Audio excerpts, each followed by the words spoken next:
So, mga kababayan, yung ating pag-uusapan dito, Francisco Evdani, hello po, and kay Ma'am Josephine, Miguel of shoutout, Ju-M, hello po, and kay Ma'am Angeline. So, ito po mga kababayan, ipakita ko lang po sa gilid ng ating screen, ayan, yung ating pag-uusapan, patungkol po ito kay, wait lang ha mga kababayan, patungkol po ito kay Aimee, kay Sarah, kay PBBM at kay UC Claire Castro. Ano nga ba ito, mga kababayan? Ayan na, gilid ng ating screen. Ayan, nakita nyo naman po. Ayan. So, yan po ay News 5. No? Hindi tayo, dito ha, fake news. Hindi tayo gumagawa-gawa ng fake news, mga kababayan. Yan po ay galing sa News 5. At mismo, nandito din po yan. Kung gusto nyo po ng katarungan, katotohanan, di ba? Ipakita ko din po dito na itong naalala nyo mga kababayan na sabi ni Sara sa kaniyang talumpati doon sa Malaysia, no, sa Araw ng Kalayaan noong June 12. Ang sabi ni Sara Duterte, mga kababayan, ay ganito. Ito po yung sabi niya. Makita nyo naman po dito. Pakita ko mga kababayan, ay baliktad pala. Basta nandyan sa ating screen. Ito po'y babasahin ko lang. Babasahin ko lang mga kababayan. Tinagilid ko lang yung aking iPad. Kasi nga mabigat-bigat. So ito po mga kababayan. Pakita ko lang po sa inyo. Ayan. Kung nakita nyo po, yan po yung nasa ating screen. Ano nga ba ito? Ano nga ba itong pinag-uusapan nila? According kasi kay Sara, sabi ni Sara mga kababayan sa talumpati niya doon sa Malaysia, ito po, News 5. Basahin ko lang. May patutsada na pasaring si Senator Aimee Marcos online na naging pahayag ni UC Claire Castro patungkol sa umano'y kasunduan nila ni Vice President Sara Duterte na siya ang mag-uwi kay dating Pangulong Rodrigo Duterte mula sa Dahig, Netherlands. Kasi kung natandaan ninyo mga kababayan, sabi kasi ni Sara, yan si Aimee, kaya lagi kong kasama yan. Alam niyo bakit? Parang hostage ko yan. Bibitawan ko lang yan kapag nakauwi na ang tatay ko mula sa Dahig. At kapatid niya ang nagpakulong sa aking ama, so kausapin niya yung kapatid niya at siya ang mag-uwi ng aking ama. Kasi meron daw siyang bata na nakausap doon sa naturang event. Ang sabi daw ng bata, Inday Sara, iuwi mo na si Tatay Digong. Sabi naman ni Inday Sara daw doon sa bata, hala, bakit parang ako pa ang may kasalanan? Bakit sa akin? Bakit ako ang mag-uwi? Hindi naman ako ang nagkulong. Kaya daw, si Aimee Marcos daw ang mag-uwi. Kasi si PBBM daw ang nagpakulong.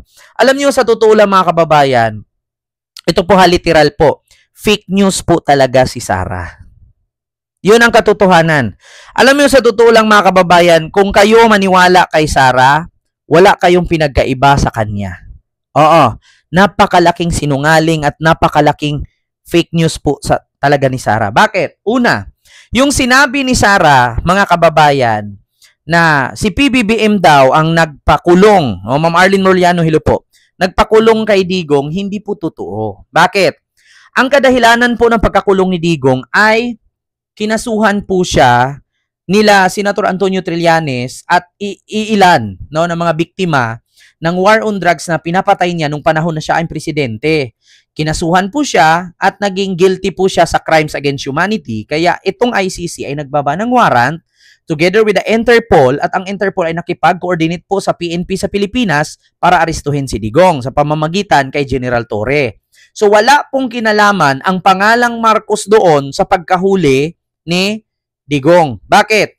Si Digong po ang may gawa, kaya po siya inaresto. Si PBBM po ay isang presidente lamang na sumunod sa batas kung ano ang nasa batas. Magkaiba po si Marcos, magkaiba po ang mga Duterte. Mga Duterte lang po ang hindi marunong sumunod sa batas. Yes, totoo po yan. May sarili po silang batas. Tignan nyo yung impeachment. Akalain ninyo ang impeachment ay para protektor sa taong bayan, pero si Sara ang protektahan ng impeachment. Ano yun? Diba? Kaya dito, masasabi ko mga kababayan, sabi dito ni Attorney Claire Castro, ni UC Claire Castro, sa patungkol sa statement ni Sara na si Aimee ang magpauwi kasi kapatid ni Aimee ang nagpakulong kay Digong. So sumagot dito si UC Claire Castro, mga kababayan. Walang kinalaman ang Pangulo sa kontratang sa kontratang kanila ni Senator Amy Marcos at Vice President Sara Duterte. Pinasukan iyong isang tao na namanggagamit at isang taong willing magpagamit. Oo. President Bongbong Marcos, walang kontrata or anumang kontrata sa pamamagitan ng usapan, no, ni Amy at ni Sara sa isang manggagamit at sa taong willing magpagamit.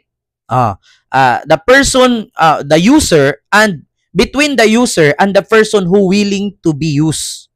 Oo, yun ang sabi ni UC Claire Castro. So ngayon, sumagot si Amy, mga kababayan, ayan, sa ating screen, sa baba. Kami pa talaga ni Inday ang user? Sure kayo? Sabi ni Amy, si Amy pa ba daw at si Sara ang manggagamit? Sure kayo? Sabi ni Amy. Bakit, Amy? Tanungin kita. Ang mga loyalista, matagal na yang nakasuporta kay Marcos. Ang mga Duterte, kailan lang ginanap? Kailan lang yan binuo? Noong panahong 2016 lang yan. Yung mga DDS. 'Di ba? Ngayon, paano mo nasabi na kayo lang ni Inday dalawa ang manggagamit? So, sino ang pinapatamaan ni Amy dito? Si PBBM manggagamit?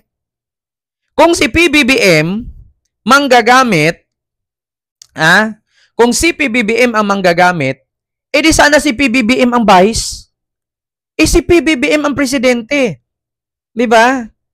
So, kung tutuusin natin, mga kababayan, sino ba ang highest ranking official?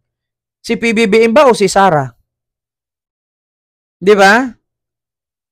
Kasi ang sabi ni Amy, no, sa sagot niya kay UC Claire Castro na sinabi ni Yusek, wala pong kinalaman si Pangulong Bongbong Marcos diyan sa usapan ni Amy at ni Sara, na ang sabi ni Sara ay hostage daw niya si Amy, bibitawan lang daw niya pag napauwi ni Amy si Digong mula sa kulungan kasi kapatid daw ni Amy ang nagpakulong, si PBBM. So wala pong ini-contract na sinalihan between the user and the person who willing to be used. Diba? Sabi ni Yusek. Sumagot itong si Amy ngayon. Kami pa talaga ni Inday ang user? Sure kayo? Troy66, maraming salamat po sa super sticker. Thank you so much. And kay Mary Ann Suzuki, hello po ma'am. And kay VMB, hello po. Diba, mga kababayan? Sumagot si Amy, kami pa talaga ni Inday ang manggagamit. So, sino ba? Kasi kung tatanungin natin, loyalista ang pag-uusapan, noon pa man, panahon pa ng 1980-something, may loyalista na. Ngayon, pag tinanong mo, anong year lang ba naumpisa itong DDS? Di ba 2016? Di ba? Ngayon, bakit sabihin ni Sara doon na si PBBM ang nagpakulong, samantalang si Trillanes po ang nag-file, di ba? Doon sa Dahig, sa Netherlands, sa ICC. So, paano nangyari na si PBBM ang magpabalik? Isa lang naman yan Pwede naman na ipabalik ni PBBM yung tatay niya. Ang problema kasi, alangan naman si PBBM ang makiusap sa kanila, sila ang may kailangan. Iba na pala ngayon, mga kababayan. Ikaw yung may kasalanan, yung pulis pa pala ang manghingi ng sorry sa'yo. Ikaw yung nangangailangan, yung hiningian mo, yun pa pala ang mag-sorry sa'yo. 'Di ba? Mga kababayan. Alam nyo yon, yung salitang ganon? Alex Piran. Kent, mukha lang ni Saramao, pusit. Hindi dapat pagkatiwalaan. And kay R. Villegas and kay Ana Estrabon, hello po ma'am. Di ba biruin nyo, mga kababayan? Sabi ni Amy yan. Alam mo, sa totoo lang, kung meron mang manggagamit dito, walang iba kundi si Amy. Bakit? Ano bang tawag sa kanya? Namangka sa dalawang ilog. Anong tawag sa ganun? Kapatid niya, presidente. Dumikit siya dun sa kaaway ng kapatid niya. So, anong tawag sa kanya? Di ba manggagamit na literal? Anong nangyari kay Amy? Parang bangag na sila ni Sara lagi, sabi ni Ma'am Yamara. At nagsisisyon si Sara, di maubusan ng stock. Si Sara kaya laging bangag. lakas ng AMATS. Di ba? Story lang nila yon. Gusto nila i-take over ang posisyon ni PBBM. Actually, mixed opinion. Mga, alam mo yung, sa totoo lang, itong dalawa, nangarap ng gising. Lebra October, Miguel Love, shoutout po at sa Sirisa Forcilo po. And kay Sir Elijah, Sir Kendra, Ma'am Linda, and kay Wisely Mateo. And Roberto Cruz, aso daw. Oo. Si Sarah, mukhang aso. Totoo naman. Huwag siya mag-react. Kung minura nga niya si PBBM, nag-react ba kami? Diba? Diba, Ma'am Miriam Suzuki, gonggong. Sabi nga ni Babalo, mga gonggong! Yeah? So, yun, klarong-klaro ha, mga kababayan. Na sumagot si Aimee patungkol sa statement ni Yossi Claire Castro na walang kinalaman si PBBM sa kontrata na usapan ni Sara at ni Aimee patungkol dyan sa taong manggagamit at sa taong willing magpagamit. So, yun po yun ha, mga kababayan. Dito tayo sunod. Attorney Cristina Conte at Duterte. Ito na mga kababayan.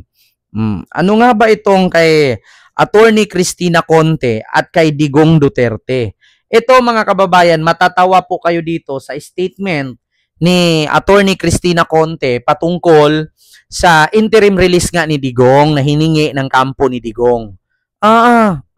Bata pa lang ako, balita, hindi anak ni Marcos, sabi ni Ma'am Eva Hussain. Si Aimee po ba? Ayaw ko na magsalita, ma'am, kasi nakita naman. Alam nyo, ito kwento ko sa inyo bago tayo mag-start dyan kay Attorney Conte ng biktima ng AGK ni Digong at kay Digong. Actually, matagal ko na din pong narinig yan na hindi daw po kasi anak itong si Babalina ni Makoy o ni Apo Lakay. Hindi daw kasi anak daw ito nung mayor ng Maynila noon.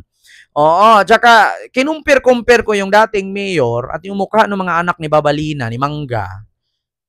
Pareho naman ilong.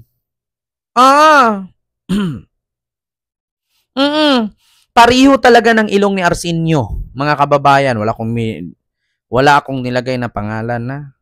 Meron pa ngang isa dyan, ampon daw nila. Hindi ba anak ni Mangga yon sa pagkadalaga? Yung kamukha din naman nila. Saan kayo nakakita ng ampon na halos kamukha nila?